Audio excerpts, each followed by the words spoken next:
आपण पटकन लिहितो.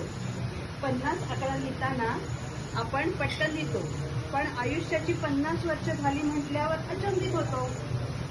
मागे वळून पाहताना बालपण डोळ्यासमोरून तरळून आले.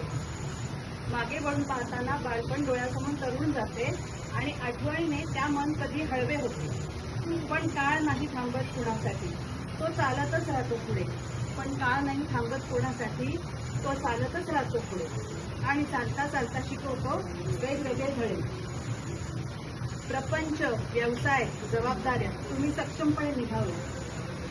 प्रपंच, व्यवसाय, जबाबदाऱ्या तुम्ही सक्षमपणे निभावल्या. त्यातही फोटोग्राफीचा छंद तुम्ही जोपासला.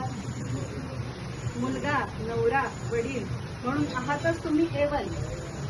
मुलगा, नवरा, वडील म्हणून आहातच तुम्ही A1. बहिणीलाही या लक्षात ठेवलं. भाऊबीज असो वा रक्षाबंधन.